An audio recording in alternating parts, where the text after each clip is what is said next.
This is a true story, something that happened in the last chapter of my life. It goes to show that you can spend a lifetime building a legacy, only to have someone try to burn it all down in a single night. The weight of the new watch, the Chronos Prime, felt alien on my wrist as I stood on the stage at the Plaza Hotel's Grand Ballroom. Julian Croft, our CEO, his teeth a constellation of predatory white, held up an identical timepiece to the applause, its obsidian face catching the light from the crystal chandeliers.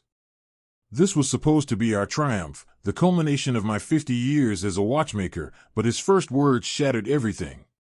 "We are here tonight," Julian announced to the sea of investors and journalists, his voice booming with false sincerity, not only to launch the future but also to honor the past, by letting it go. He turned to me, his smile a surgeon's cut, and in front of the entire world, he called me finished. If you genuinely enjoy our stories, please subscribe to the channel, tell us where you're from, and what time it is right now. It's always fascinating to know how far our story flows. The applause was a distant, roaring ocean.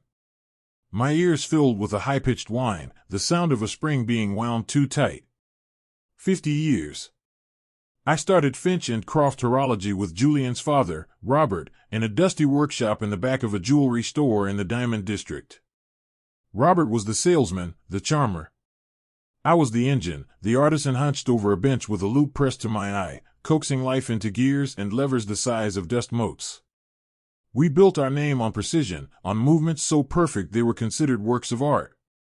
We didn't make watches, we made heirlooms, timekeepers for generations. When Robert passed, his son Julian, fresh out of Wharton with a mind full of spreadsheets and a heart full of ambition, took his place. He had none of his father's warmth, none of his respect for the craft. To Julian, our watches weren't legacies, they were units, assets on a balance sheet. He saw me not as the soul of the company, but as an old, expensive gear that needed replacing with something cheaper, shinier, and more modern. His speech was a masterclass in corporate assassination, delivered with the warm, reassuring tone of a eulogy. He praised my foundational contributions, my legendary career, but every word was a gilded shovel, digging my grave. He spoke of a new era for the company, an era of dynamic growth and forward-thinking leadership, all of it a euphemism for his own singular reign. The Chronos Prime, my magnum opus, the culmination of a decade of my life, was being used as the jewel in his crown. I had designed it from scratch, a revolutionary escapement, a power reserve of 200 hours, a mechanism so complex and beautiful it was like holding a tiny, ticking universe in your hand.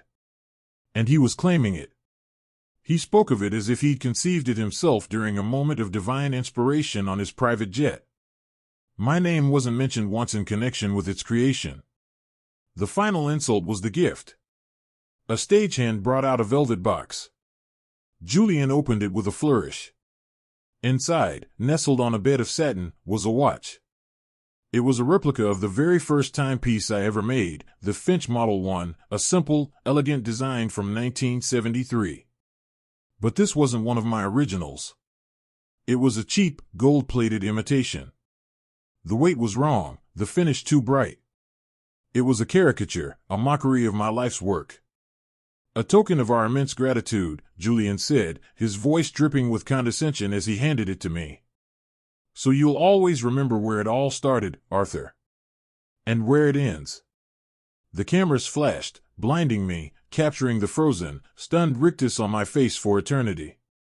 He was putting me out to pasture, turning me into a museum piece in front of the very industry I helped build. The applause rose again, but this time it felt different. It was laced with a morbid curiosity, the kind you hear at a public execution. I was led off the stage, my hand clutching the cold, fake watch, the applause following me like a pack of wolves. My own company, my own legacy, had just been stolen from me on live television, and the world had cheered.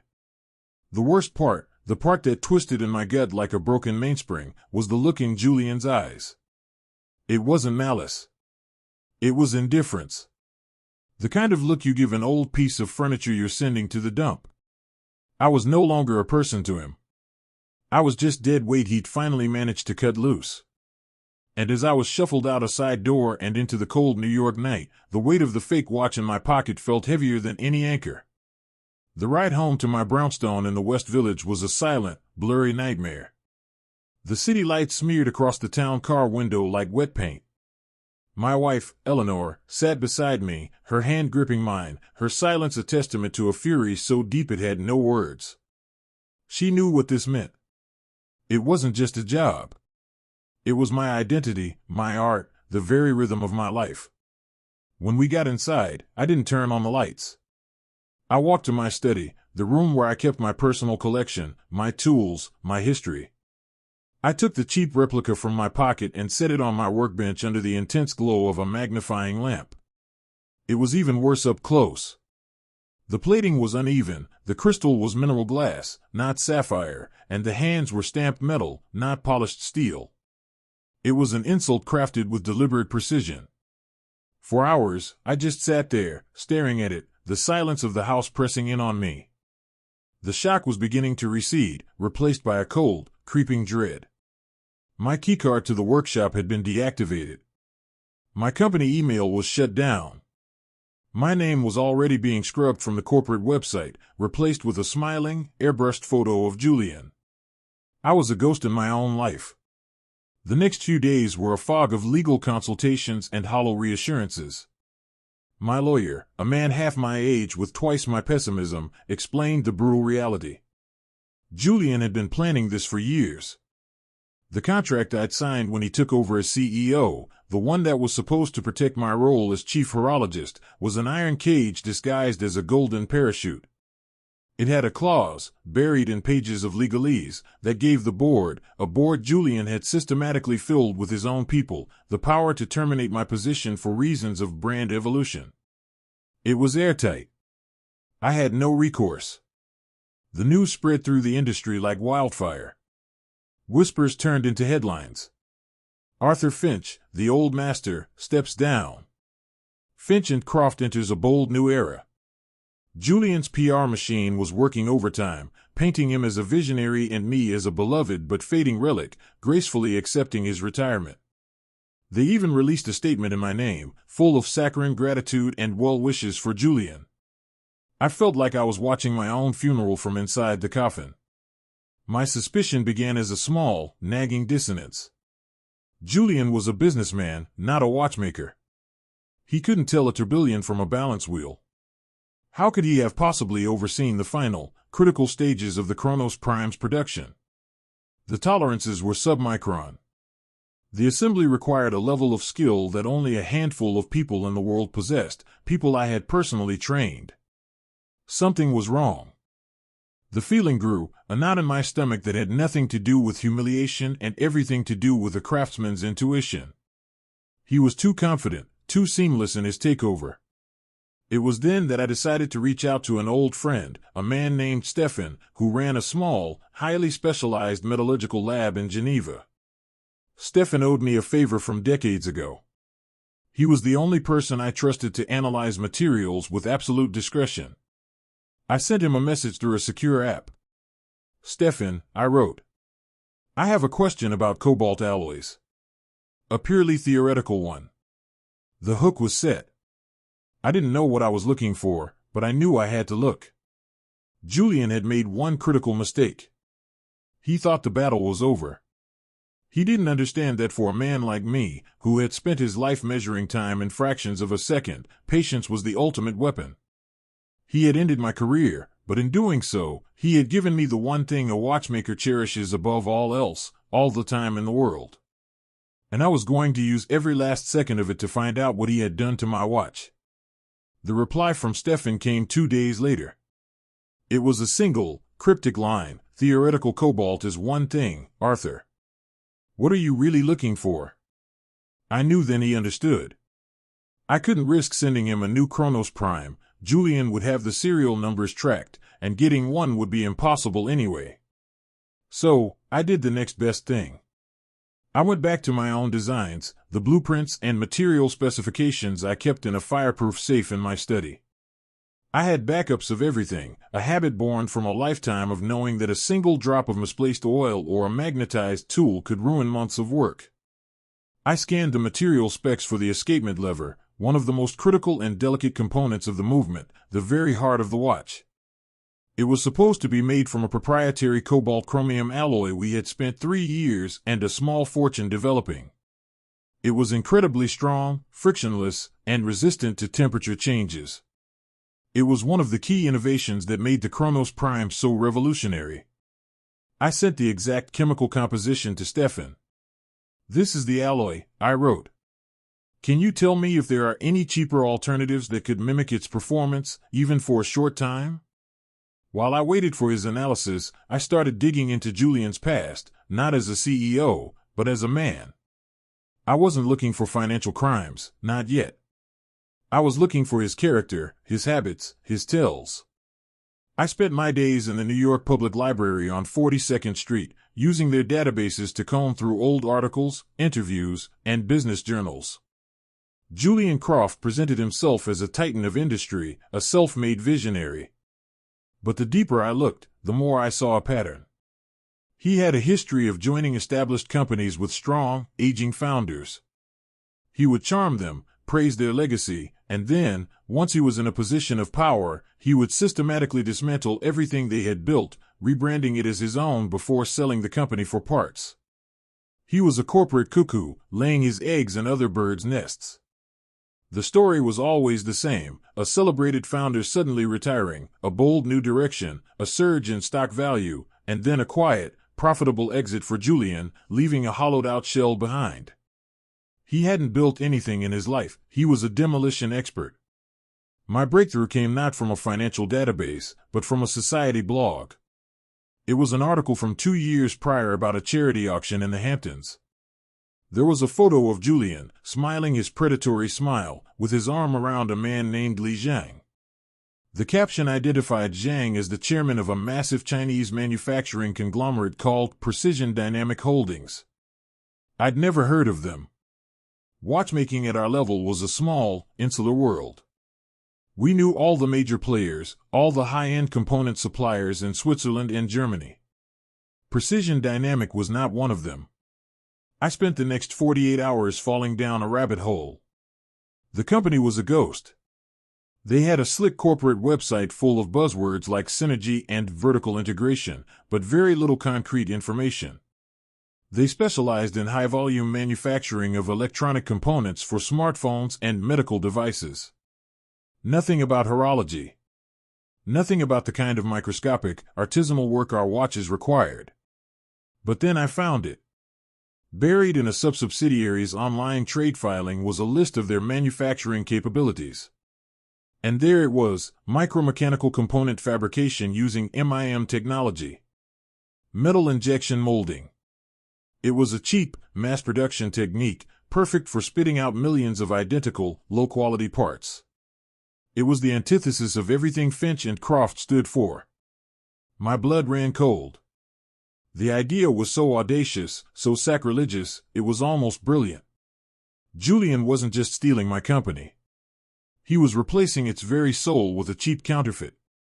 Stefan's message arrived the next morning. It was a detailed analysis. He had identified a dozen cheaper alloys that could be used to create a component that looked identical to mine. They would even perform similarly, at first. But they had a fatal flaw.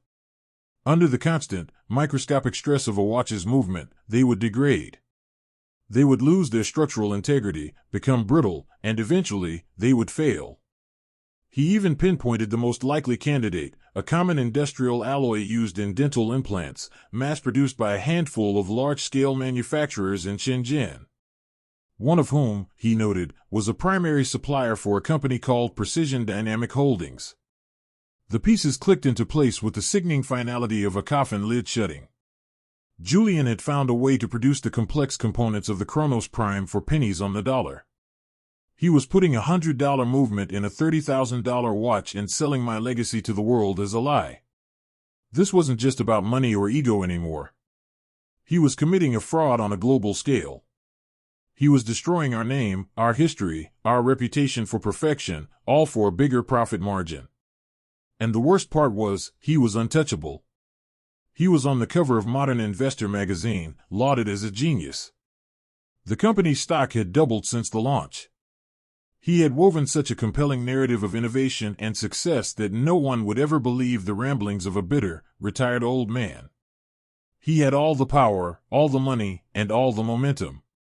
He had built an impenetrable fortress of lies, and I was just one man, locked outside with nothing but the truth, and the truth, I was quickly learning, was worth absolutely nothing without proof. The sheer scale of his arrogance was breathtaking. He didn't just think he could get away with it, he was convinced he already had. The weight of Julian's invincibility settled on me like a shroud. He was the darling of Wall Street, the charismatic visionary who had transformed a stagnant heritage brand into a high-growth tech company that just happened to sell watches.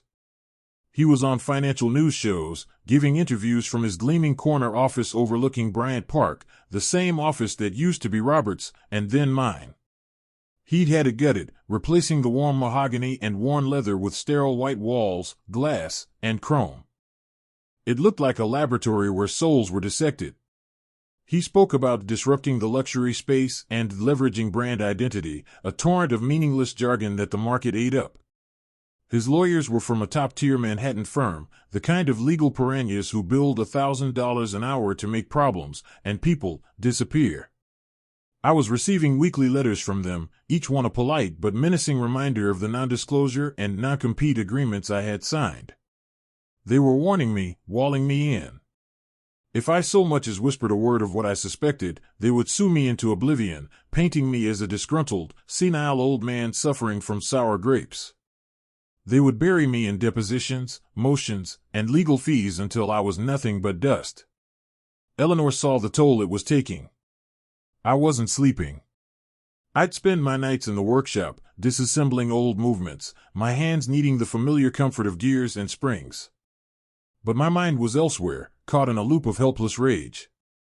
I was losing weight. My reflection in the polished brass of a clock face showed a haunted, tired man. A finished man.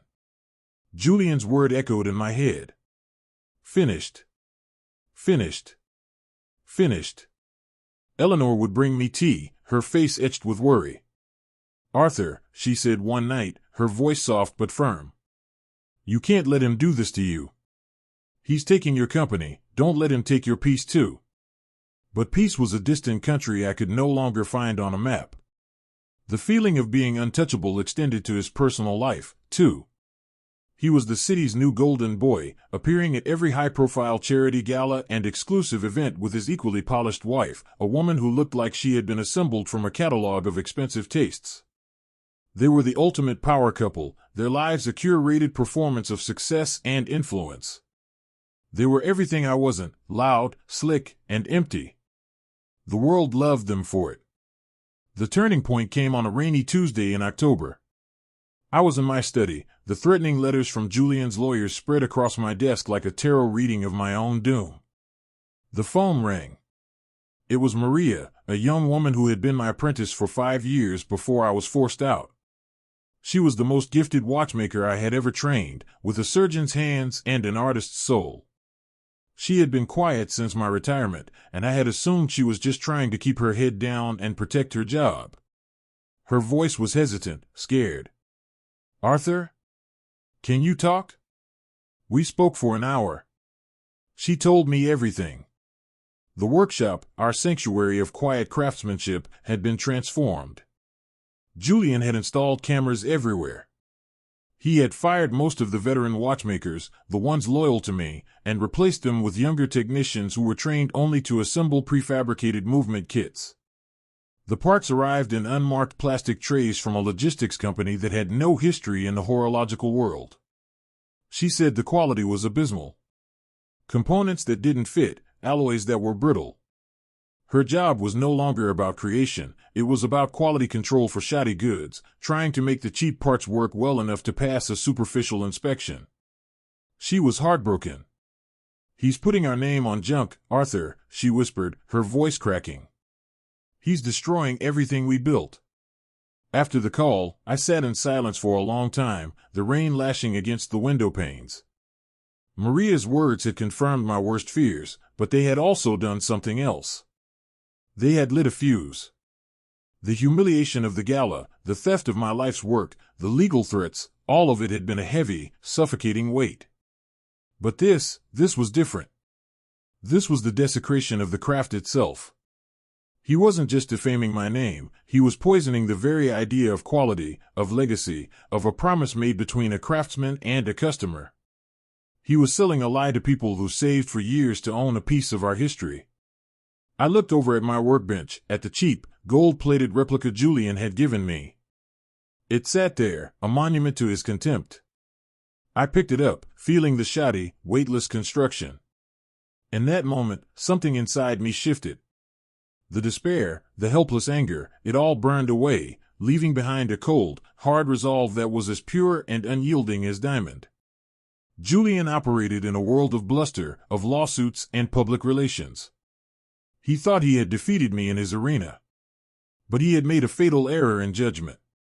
He had forgotten what I was. I wasn't a CEO. I wasn't a celebrity. I was a watchmaker. My entire life was a study in precision, patience, and the understanding that the smallest, most insignificant-looking gear can bring a massive, complex machine to a grinding halt. He thought the watch was a symbol of my end. I would make it the instrument of his. He was a force of chaos and demolition. But I am a builder. I know that every structure, no matter how imposing, has a load-bearing wall. And I was going to find his, and I was going to bring the whole rotten edifice down on his head. My war wasn't going to be fought in a courtroom or a boardroom. It would be fought from my workbench, on my terms, measured in microns and seconds. The old man wasn't finished. He was just getting started. My first move was to secure my only asset, Maria. She was my inside source, my secret weapon, but she was also a terrified young woman with a career to protect. We established a protocol for communication, using encrypted messaging apps and burner phones, like characters in a spy novel. It felt absurd, but Julian's paranoia, evidenced by the cameras Maria had described, made it necessary. She was my eyes and ears inside the fortress, and I needed to protect her. Our first objective was simple: obtain irrefutable, physical proof. We needed one of the fraudulent movements, a J movement as Maria had grimly nicknamed them, off the company's premises. The security was tight. Every movement was serialized and tracked. Getting one out seemed impossible. But Julian, in his arrogance, had provided the opening himself. He was obsessed with his own image, and he loved to give gifts. He had recently presented a new Chronos Prime to the chairman of the board, a sycophant named Peterson, as a birthday present. Maria, as one of the few remaining senior technicians, was tasked with the final inspection and engraving. This was our chance. I had Maria do something incredibly risky.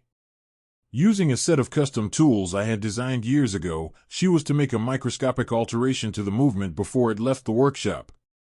She was to replace the counterfeit escapement lever with a genuine, Finch-made one from our old, pre-Julian stock. But this genuine lever was special. I had her retrieve it from a sealed box in my old locker, a box labeled experimental alloys. Years ago, I had experimented with a cobalt alloy that had a peculiar flaw.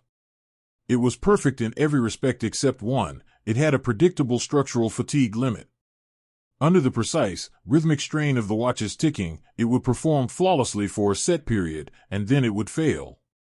Not degrade, but shear. A clean, catastrophic break.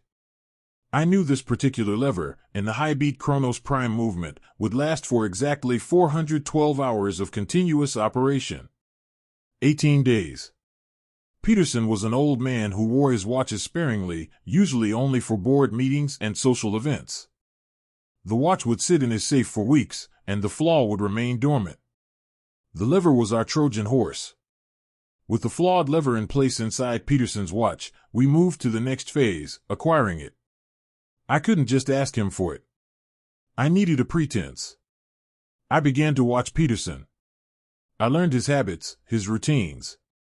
He was a creature of habit, a man who believed his wealth insulated him from the mundane problems of the world. His favorite restaurant was a stuffy, old-world Italian place called Rao's in East Harlem, famously impossible to get into. I knew the maitre d', a man for whom I had once repaired a priceless family heirloom watch. A quiet phone call, a favor called in, and I had a reservation for the following week. Eleanor and I went. We sat at a small table near the back, and I waited. Sure enough, just after 9 o'clock, Peterson arrived with his wife. He was wearing the Chronos Prime. It was obscene on his wrinkled wrist, a masterpiece of design housing a heart of lies. I waited until he was 2 glasses of Barolo deep into his meal. I approached his table, feigning surprise. "Mr. Peterson?" "Arthur Finch." "What a surprise to see you." He was startled, uncomfortable. Julian had likely painted me as a pariah. But he was a man who couldn't resist the performance of politeness. I admired the watch on his wrist, my voice full of false warmth. "A magnificent piece. Julian has done a wonderful job." And then I planted the seed of doubt. "You know," I said, leaning in conspiratorially, "the first batch of any new movement can have teething issues. Microcalibrations. If you ever feel it's not keeping perfect time to the second, please allow me to look at it. As a professional courtesy. We old craftsmen are obsessive about our creations." I gave him my personal card and walked away. I had baited the trap. Now I just had to wait for the ticking clock in his watch to do its work. While the Trojan horse was in play, Maria continued to gather intelligence. She photographed shipping manifests, bills of lading for the cheap parts from Precision Dynamic Holdings. She took macro photographs of the shoddy components, documenting the poor finishing and inferior materials. She even managed to record a conversation in which the new head of production, a Julian loyalist, complained about the unacceptable failure rate of the J movements. We were building a dossier, a brick-by-brick case against Julian that would be undeniable.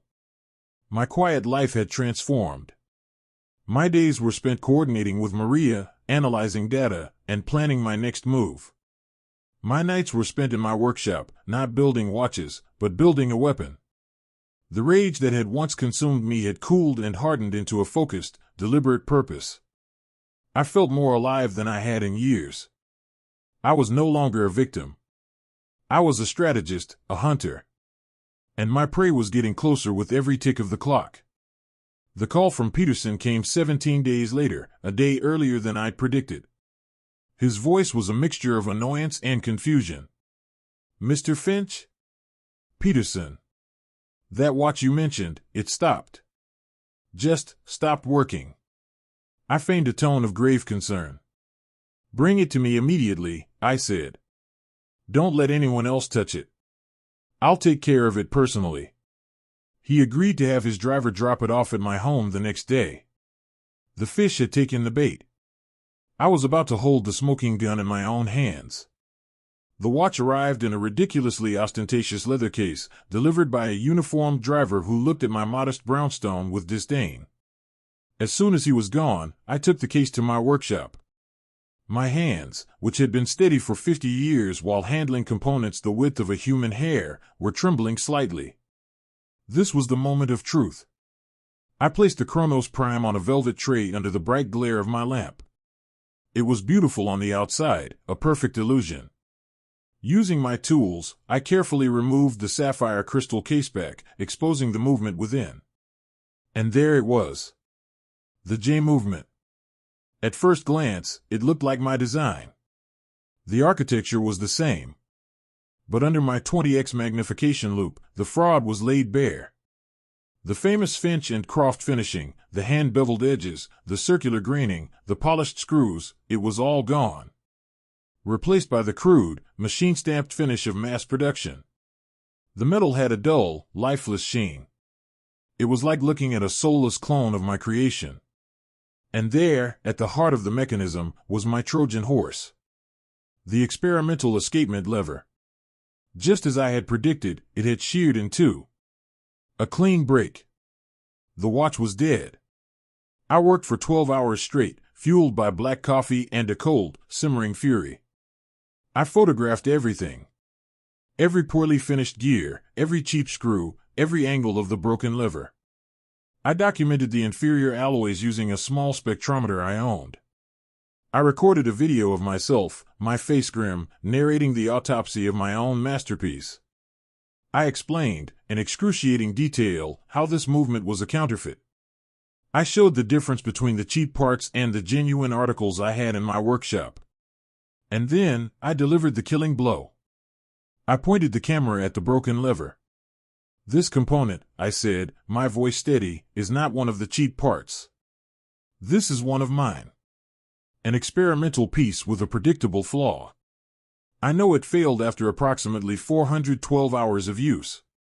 And I know it was placed in this specific watch by a trusted source inside the company. This is not a random mechanical failure. This is proof of a crime, and this was a message. I carefully reassembled the watch, but I didn't put my flawed lever back in. Instead, I replaced it with another one of the cheap, counterfeit levers from a small batch Maria had managed to smuggle out to me piece by piece. The watch would work again, for a while. It was now a ticking time bomb, returned to the enemy. The next day, I called Peterson. I fixed it, I said, my voice betraying nothing. A minor calibration issue, as I suspected. It's a delicate instrument. He was relieved and grateful. When his driver came to pick it up, I included a small, sealed envelope with the watch case. Inside was a single macro photograph of the shoddy, machine-stamped gears of his watch, with no explanation. Just a photo. Another seed of doubt. A warning. With the evidence compiled, a dossier filled with photographs, shipping manifests, financial links between Julian and Precision Dynamic, and my own video testimony, the weapon was now fully assembled. All I needed was the right time and place to fire it. And once again, Julian's monumental ego provided the perfect opportunity. I learned through an industry press release that he was the frontrunner for the prestigious Horological CEO of the Year award. The ceremony was a massive black tie event, the Oscars of the watch world, held at Lincoln Center. It would be live-streamed to a global audience of collectors, investors, and journalists. The keynote speaker was to be the head of a massive Swiss luxury conglomerate, a company that was, according to rumors, in the final stages of a merger with Finch Croft, a deal that would make Julian a very, very rich man. The deal was contingent on the flawless reputation of the Chronos Prime. He would be on stage, at the peak of his triumph, basking in the adoration of the industry he had conned. His hubris was going to be his downfall. And I was going to be the architect of it. I set the date on my calendar. The countdown had begun. The night of the award ceremony was cold and clear. I didn't go to Lincoln Center. My place was not among the glitz and glamour, the popping champagne corks and flashing cameras. Instead, I was in a small, rented office space on the other side of Columbus Avenue, with a direct line of sight to the entrance of the David H. Koch Theater. With me was a man I had hired for the final act, a digital forensics expert and, for lack of a better term, a ghost. He was a middle-aged man with washed-out eyes who went only by the name Silas. He specialized in secure, anonymous information dissemination. On his laptop was my entire dossier, compressed into a single, encrypted file. The file was a digital cannon, aimed at the heart of Julian's empire, and my finger was on the trigger. Eleanor was with me, a silent, steady presence. She had made a flask of hot tea, and its warmth was a small comfort against the cold resolve that filled the room. We watched a live stream of the event on a large monitor. We saw the attendees arrive in their limousines and bespoke suits. We saw Julian, preening for the cameras on the red carpet, his wife on his arm, a picture of smug triumph. On his wrist, catching the light with every arrogant gesture, was his own Chronos Prime. A watch I knew, thanks to Maria, was also a complete fraud.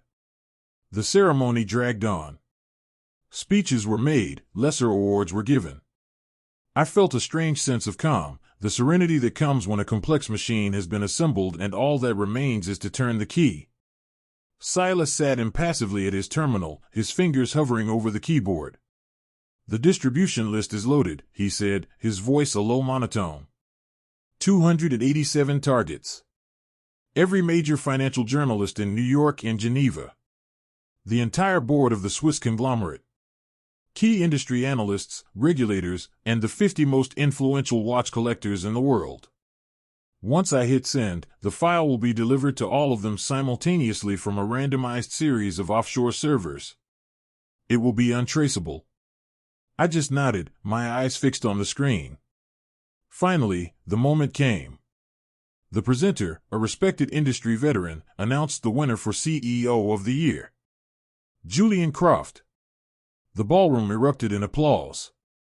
Julian strode to the stage, soaking in the adoration. He shook hands, accepted the heavy, garish trophy, and stepped up to the podium. His face was projected onto giant screens, a mask of magnanimous victory. He began his speech, a symphony of self-congratulation disguised as humility. He thanked his incredible team.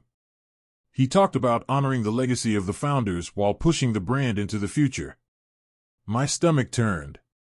He was using my own history as a shield for his lies. He then turned to the subject of the Swiss merger. This partnership, he said, his voice resonating with importance, is not just about business. It is about cementing the future of horological excellence. He raised his left wrist high, gesturing with the Chronos Prime. It is about the perfection represented by this timepiece. The Chronos Prime is not just a watch, it is a promise. A promise of quality, innovation, and integrity. That was my cue. I looked at Silas. Now, I said quietly. Silas's fingers danced across the keyboard. File away, he confirmed. Estimated delivery to all targets, 30 seconds. I turned my attention back to the monitor.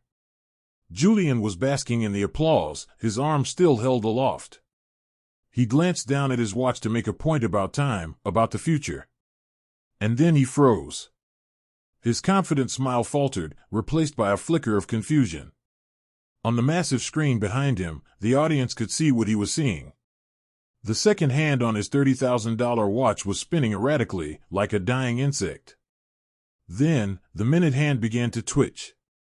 The movement, a cheap imitation strained beyond its limits, was having a catastrophic failure on global television. A confused murmur rippled through the ballroom. Julian tried to play it off, lowering his arm quickly, but it was too late. Everyone had seen it. At that exact moment, 287 cell phones in the audience and around the world buzzed and chimed. The dossier had arrived. The first to open it was a journalist from the Wall Street Journal in the front row. His eyes widened. He looked from his phone to the stage, then back to his phone. He showed it to the person next to him. A wave of whispers turned into a roar of frantic activity as phones were opened, the damning evidence spreading through the room like a virus. The Swiss executives at the head table were staring at their screens, their faces turning from celebratory pink to ashen gray. One of them, the CEO, stood up abruptly and walked out, his phone pressed to his ear. Julian's smile had completely vanished. He looked out at the audience, at the sea of illuminated faces staring not at him, but at his crimes displayed on their screens. He saw the looks of shock, of disgust, of betrayal. The applause had died. The silence was absolute, broken only by the frantic tapping of fingers on screens as my truth, my proof, undid his entire world in less than a minute. He opened his mouth to speak, but no words came out. He was ruined. Publicly, professionally, and personally. It was all over. From my vantage point across the street, I watched the first camera crew run out of the theater, no doubt to report on the biggest scandal the industry had ever seen. The giant projection of Julian's face on the theater wall flickered and died. He had been erased. I turned to Eleanor. Her eyes were shining. I took her hand, and we walked out of the empty office, leaving the ghost and his laptop behind, and stepped into the quiet of the New York night. The aftermath was a glorious, cascading avalanche of destruction. The Swiss merger was officially called off before sunrise, the conglomerate issuing a scathing press release about due diligence failures and material misrepresentations. The stock of Finch and Croft plummeted 60% in pre-market trading before the Nasdaq halted it entirely. Julian was fired by the board in an emergency session held over Zoom at 4 a.m.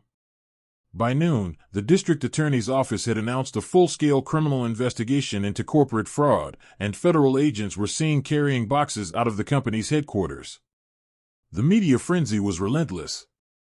Every major news outlet ran the story, using my photos, my video, my evidence. I was an anonymous source, a company insider, but my narrative drove the entire story. They called it the greatest con in the history of luxury goods. Julian's face was everywhere, no longer the handsome visionary, but a pale, haggard fraud. His wife filed for divorce within the week. His carefully constructed world of power and prestige had been demolished down to the foundation. I gave them nothing. The press hounded me, camped outside my brownstone, but I remained silent. My revenge was never about fame or vindication in the court of public opinion. It was a private, meticulous act of justice. My statement had been made, not in words, but in a single, perfectly executed maneuver that brought a corrupt system to its knees. A court-appointed receiver took over Finch and Croft to oversee its bankruptcy and restructuring. They contacted me a month later. They had my dossier. They knew I was the source. They asked me to come back, to help them rebuild, to restore the company's name. I agreed, but on my terms. I would not be CEO. I would be what I always was, the chief horologist, the guardian of the craft. Maria would be my head of workshop. We would rebuild, slowly, correctly, bringing back the skilled artisans Julian had cast aside. We would make fewer watches, but they would be perfect. The work was hard. The damage to the brand was immense. But for the first time in a long time, when I sat at my workbench, the familiar weight of my tools in my hand felt like a comfort, not a burden. The rhythm of the work was a meditation, a slow healing process. Several months later, I was sitting at a small cafe in Soho, enjoying a rare afternoon off. A news report came on the television above the bar. It was a courtroom sketch from Julian's sentencing. He had taken a plea bargain, pleading guilty to multiple counts of wire fraud and conspiracy. The sketch showed a man I barely recognized, gaunt, broken, his expensive suit hanging off his shrunken frame. The judge sentenced him to 15 years in a federal prison. He was led away in handcuffs, his head bowed, a ghost of the man who had stood on that stage and called me finished. The reporter mentioned that during the asset forfeiture, authorities had discovered Julian owned dozens of luxury watches, a collection worth millions, all stored in a climate-controlled vault. I took a slow sip of my espresso, the bitter taste sharp on my tongue. The man had a watch for every occasion, but in the end, he never truly owned a single second of his own time. The end.